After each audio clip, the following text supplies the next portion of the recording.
नमस्कार बंधुरा आपनारा देखছেন আপনাদেরই প্রিয় ইউটিউব চ্যানেল কেরিয়ার প্লাস। বন্ধুরা আজ কিন্তু 15ই জানুয়ারি, আজ ফুডের admit card, food SI admit card বেরোনোর কথা ছিল সকাল 11:30টায়, কিন্তু সারাদিন কিন্তু প্রকাশিত হয়নি। একটু আগে কিন্তু এটি অ্যাডমিট কার্ড প্রকাশিত হলো পিএসসির অফিসিয়াল ওয়েবসাইটে। তো আমরা এখন আছি pscwbapplication.in, অর্থাৎ আপনারাও এই ওয়েবসাইটে চলে আসবেন, গুগলে সার্চ করবেন pscwbapplication.in, তারপর পাবলিক সার্ভিস কমিশনের অফিসিয়াল ওয়েবসাইটে চলে আসবেন। এখানে সবার উপরে একটি লিঙ্ক দেখতে পারবেন, অ্যাডমিট কার্ড।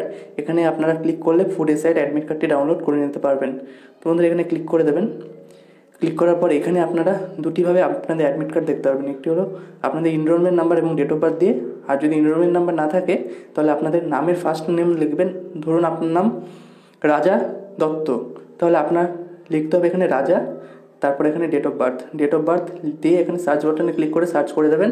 তাহলেই কিন্তু আপনাদের অ্যাডমিট কার্ডটি ডাউনলোড হয়ে যাবে, অর্থাৎ আপনারা আপনাদের অ্যাডমিট কার্ডটি ডাউনলোড করে নিতে পারবেন। তো বন্ধুরা এই ছিল আজকের আপডেট, আপনারা কীভাবে ফুড এসআই অ্যাডমিট কার্ডটি ডাউনলোড করতে পারবেন, মোবাইল থেকে আপনারা ঘরে বসে ডাউনলোড করে নিতে পারবেন। তো বন্ধুরা এরকমই চাকরি সংক্রান্ত আপডেট পেতে আমাদের কেরিয়ার প্লাস ইউটিউব চ্যানেলটিকে অবশ্যই সাবস্ক্রাইব করে নিন। আজকের জন্য এই পর্যন্তই। ভিডিওটি প্রথম থেকে শেষ পর্যন্ত দেখার জন্য অসংখ্য ধন্যবাদ।